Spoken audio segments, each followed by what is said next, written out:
Hello and welcome to AAUW Connections. Tonight we're going to be talking about a very unique foster care program. I know we've spoken about foster care programs in the past, but this one is really different, as you'll soon find out, in a good, well, they're all good, but this one is particularly good.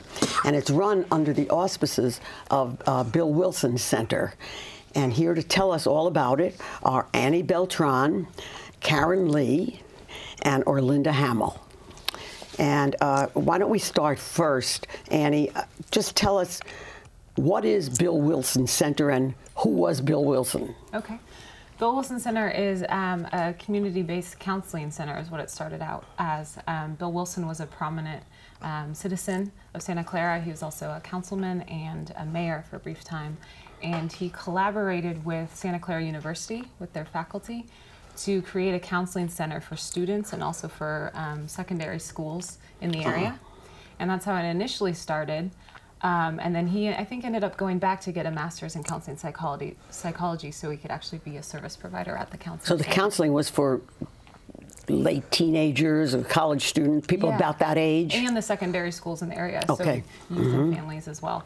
And then actually in 1977, after a brief illness, he tragically died. And so the board and the members of the counseling center decided to rename it. It had been named the Webster Center, and so they renamed it after him, and that's how Bill Wilson Center came to be. And when did the center, when was it founded? 1973. Oh, so it's been around for quite a long time. Now, do you serve only Santa Clara, or what is your service community? It's all over San Jose. It's Santa Clara County. Oh, okay. Yeah. Now, I know you have a bunch of different programs, and of course we're going to focus on the one, but just briefly, what are some of the other, what types of programs? What are some of the other programs? So we have a drop-in center for homeless youth and transitional age youth. We have foster care, we have outpatient counseling services, we have mental health. You know, we focus on serving youth and families, but we also provide services to adults as well. So As those adults are affected or are affecting the youth that you're serving. Right, or just affect. I mean, we're looking at bringing about positive change in the community. Okay. Now, so you mentioned that you have this foster care service. Now, do you have traditional foster care service as well? Yes. So foster care kind of came to be with Bill Wilson Center in 2007. So we have our regular foster care agency, and then this program that we're going to talk about tonight is kind of the specialized program within foster care. So the more traditional foster care is children from what ages? Traditionally, it was 0 to 19. As long as a kid was still enrolled in school, he could stay until his 19th birthday. But actually, recently with a new law, foster care services have been extended to age 21. Which is really a good idea. As I mentioned, we've done a couple of other programs on foster care, and so many of the youth at 19 are not prepared to just be kind of thrown out into the world and take care of themselves. Exactly. Now, this program, this specific program, what is the name of it? It's called MTFC, so which stands for Multidimensional Treatment Foster Care. Multidimensional Treatment Foster Care. Yeah, it's a mouthful. Okay, yeah.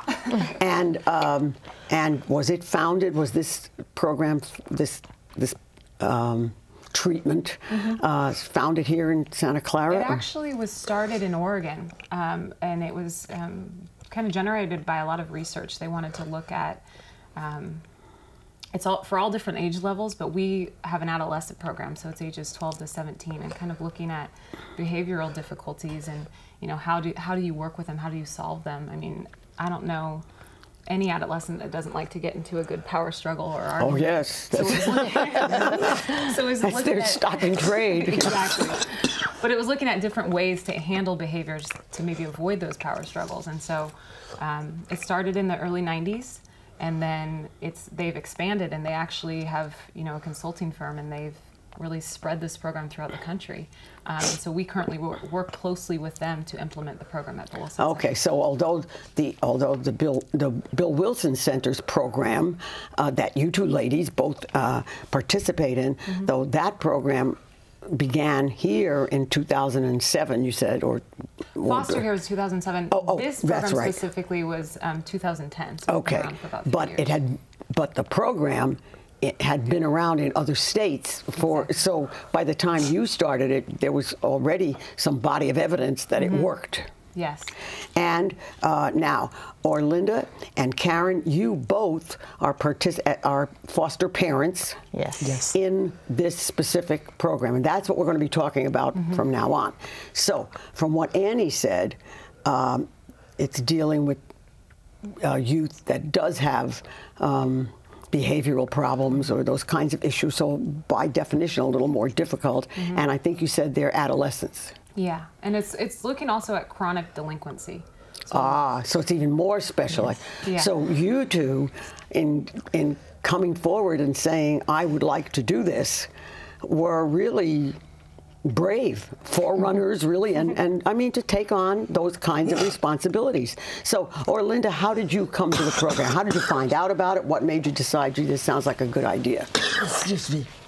For me, it was something that I've always wanted to do. You've always thought that you'd like to. Okay. I always wanted to be a foster mom because I don't have any children. Okay.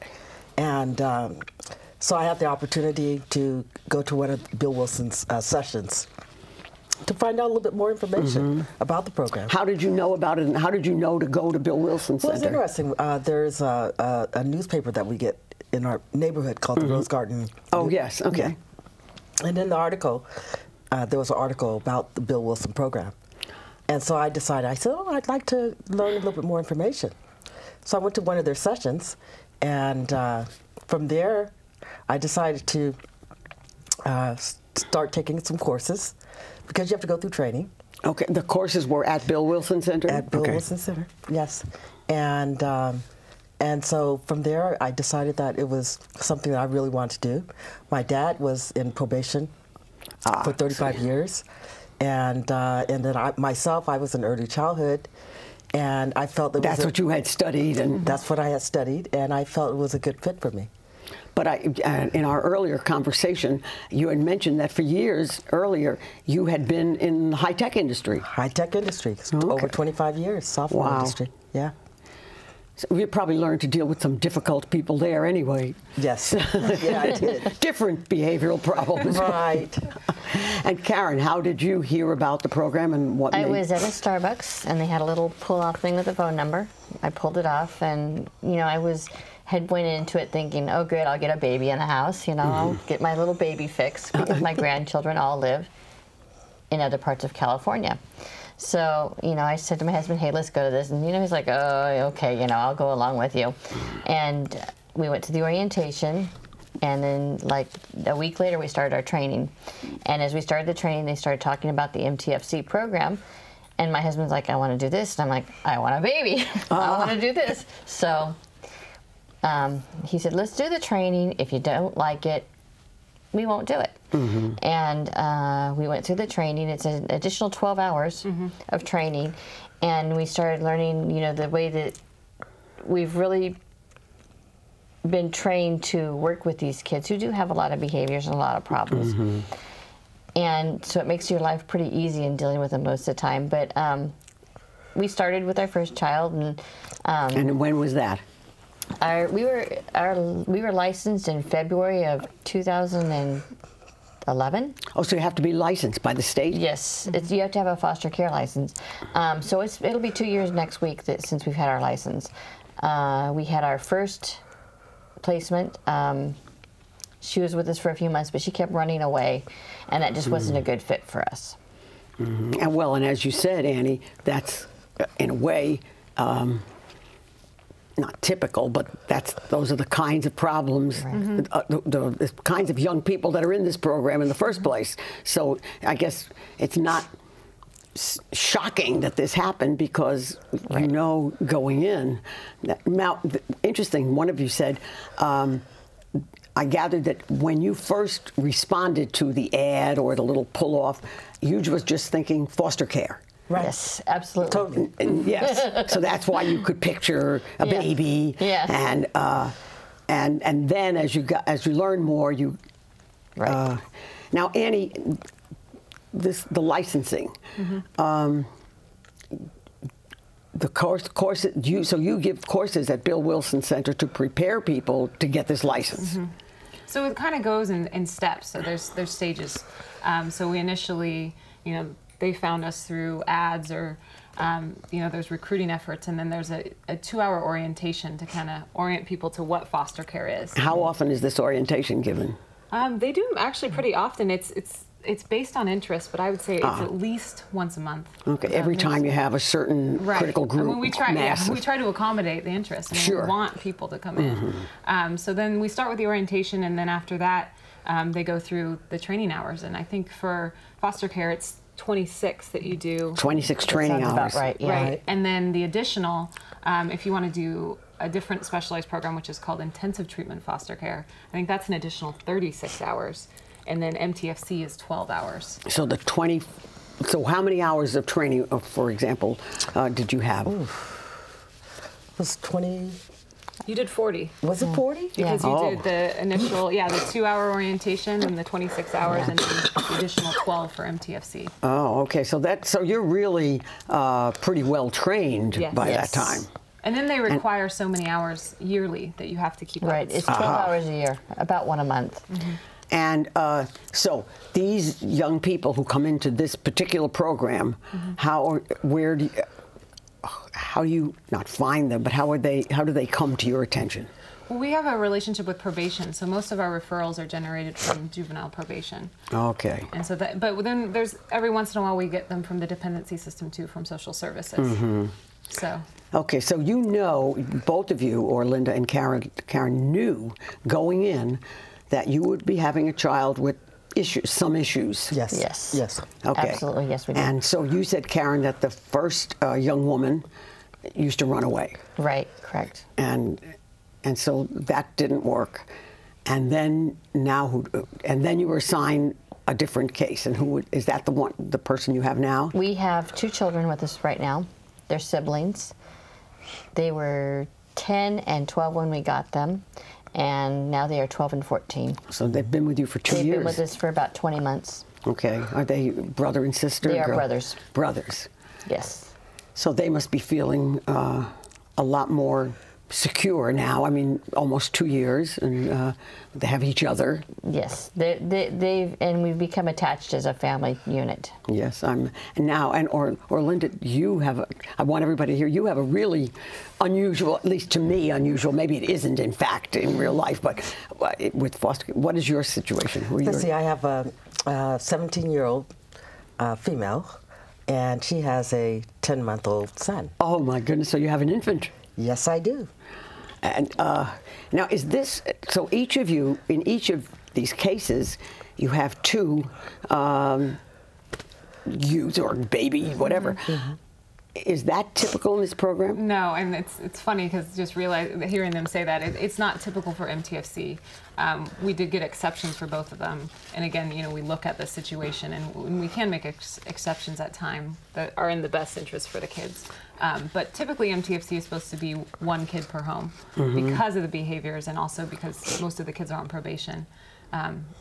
Because of probation, they're not supposed to be placed with other kids.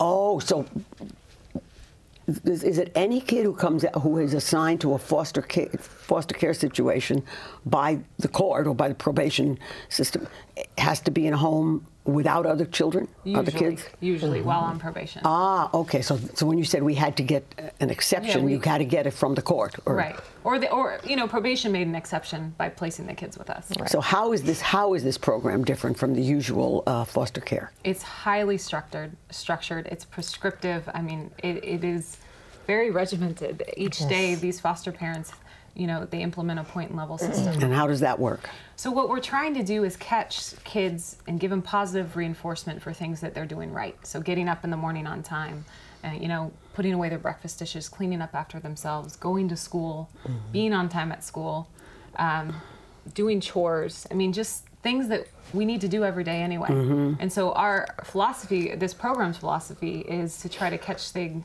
reinforce things that we want to see more of. And by doing that, extinguish the behaviors, the problematic behaviors. And the children are motivated because they want to move on to what's the next step after this? Well, they're also motivated by privileges, so that's the other part of the point system. Is it's based on well, contingency. that's Yeah, so they are able. The more points they earn, the more privileges they can such buy. as. And later bedtime or extra TV time. I mean, activity time in the community with friends. And it's all very gradual. They have to earn it. So that they move on from level 1 to level 2 to level 3, and the freedoms increase as they move through the levels. So what has been your experience, either one of you, with, do they start right away?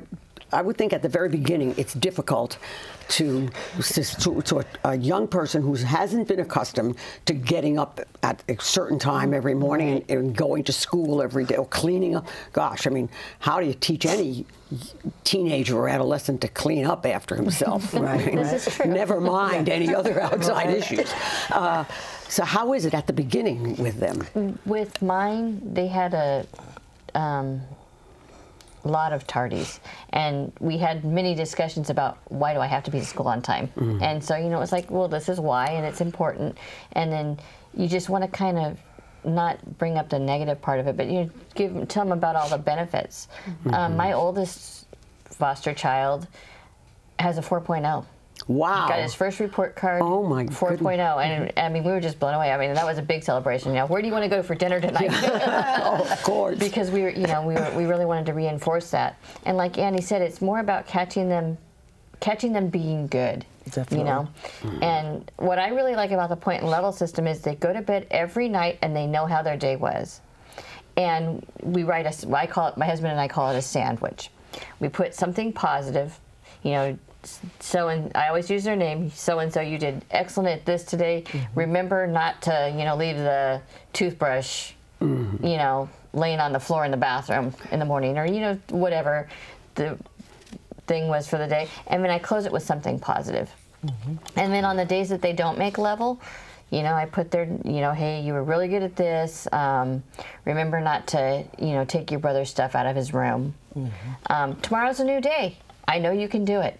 So you just kind of, you don't point out what they've done wrong as much as you reward them for the good things, remind them that, this needs to change a little bit, and then you tell them, hey, you know what, I know you can do it. I believe in you. That's right. And so you're nodding, or Linda, is this because you don't have two siblings well, you have a mother and child, right. But they're the way, being the mother of boys, they can egg each other on, that what one doesn't think of, the other one does. Yes. So you don't have that issue. No, I don't. But on the other hand, what are some of the issues with a 17-year-old with a baby? Well, it's first of all, with the 17-year-old, it's some of the issues like trying to get up on time in the morning. All right, that's very challenging. So when she first came to my home with her 10-month-old son, we worked on getting up on time, setting the alarm, all right, making sure that she's very comfortable in the home, all right. This is where you can do this. This is the computer, all right, but you can't use the computer, all right, but it's here, all right. You've got we've got a TV, we've got the stereo system. When you're on level 1, okay, you have to buy what they call bonds. You have to buy TV privileges. And then I the see. basics. Okay. So you earn these points, and with the points you buy. Yes. Okay. Okay. So yeah, and so just working with her, explaining to her how that works, and then with her son, just really giving her the ability to really learn some of the parenting skills for her son. All right. So, she's got a lot of responsibility. She sure does. All right. So not only with the level system of level 1, level 2, we haven't got to level 3 yet. We're at level 2 right now. All right. But she's also learning, how to take care of her son. But I try and put that in to, the level system. All right, because I talk about all the positive things that she's done for her son for the day. Do you have a chart so you can keep track of the points? Yeah. Is the chart day by day, or is it day by day? It's a daily thing. And then there's a school card. There's a school card that the child takes to school. Oh. All right, and she gives that to the teacher. And and the teacher goes over the various classes, and it talks about were you good today? Did you turn your assignments in on time? And so that's another piece of information that we also look at. Sure. All right, and talk about the positive, her positive day based on school. Now, so Annie, who oversees this program to make sure that the families are doing just the things that Orlinda and Carol are talking about? Who checks on it to make sure that it's really happening? Me. Ah, So sweet. okay. So I work with them very closely. I'm on call 24/7 to them for questions, for talking about how do we handle behaviors. I mean, these two are pros, and so mostly it's just we check in and say hey, or if there's an issue going on. But each week we meet weekly to have a foster parent meeting, and that's So you both have to go to the Bill Wilson Center for the meetings, and you meet the other foster parents in this particular program or all the programs? Just this program. Okay. And it's it's a time for them to reflect on their week, gain support from the other foster parents, but also, they turn in their weekly point sheets to me. And we go through, but also each day they get a phone call from one of our, it's called a PDR caller, and they check on behaviors for the day. What does PDR mean? I don't even know what it means. Something to...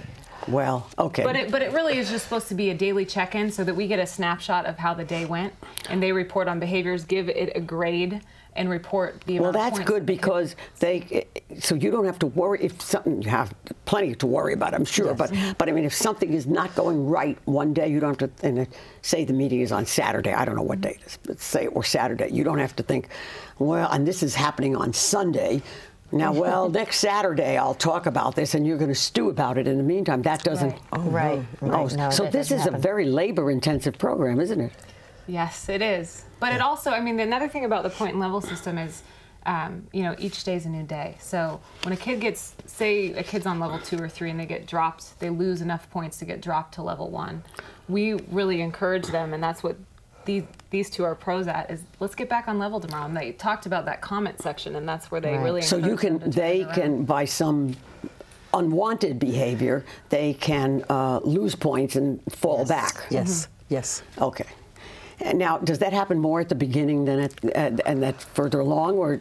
No, for myself, I didn't see her that happening at the beginning, because you're learning about each other, right? Yes. It's like the good times, right? The familiarity. honeymoon. Yes. Okay. Okay. And that's been your experience too, Karen. Yes. Yes. At first, they just they want. What I've found is really helpful is like little incentives too. Our littlest guy was having, problems with getting his school card filled out. So he wanted some hair gel. So I went and picked up the hair gel, and, then when he brought me the school card, oh, hey, here you go, So it's just kind of rewarding them for doing the things that they need to do. Now, what is the average child in this program stays how long? They say that for this program, typically 6 to 9 months is supposed to be, kind of the sweet spot of the effectiveness of this program, because it's so structured.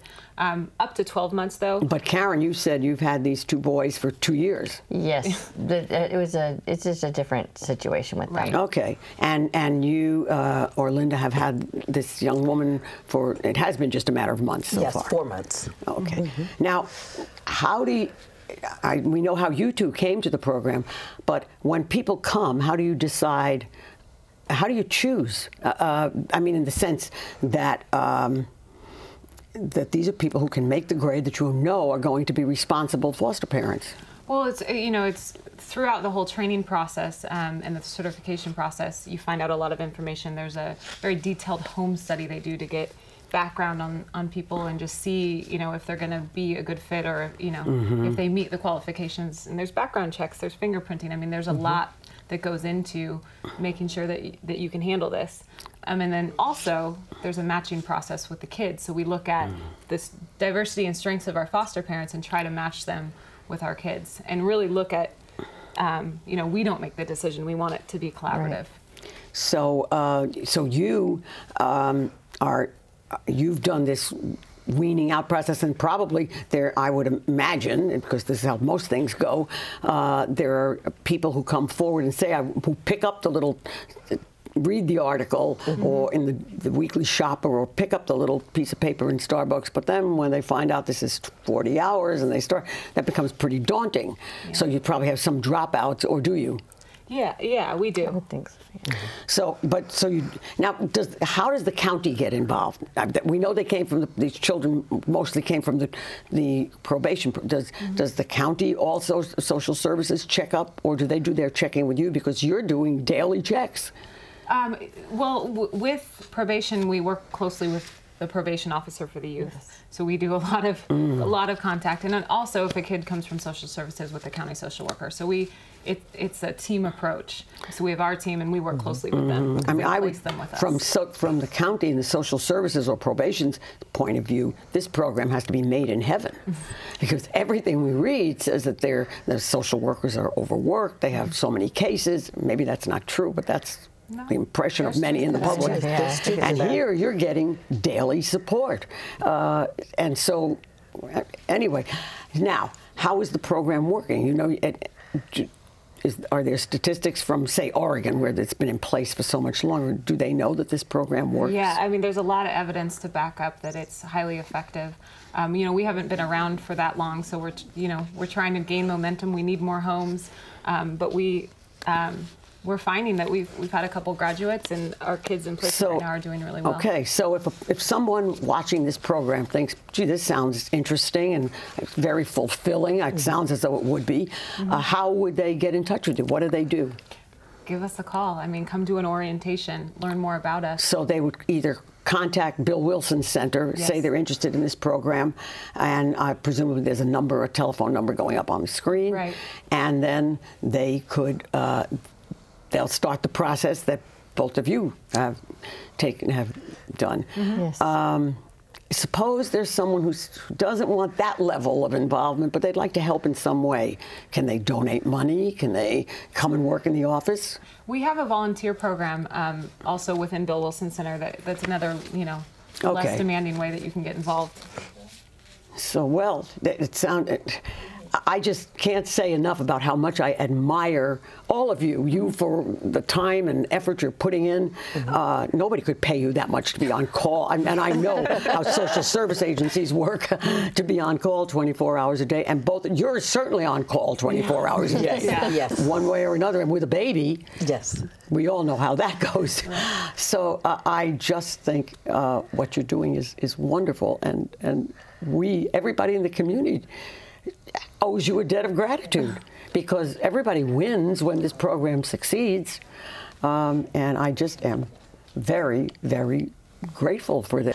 Thank you so much for appearing, for telling us about this wonderful program, and thank you all for watching AAUW Connections. Thank you. Thank you.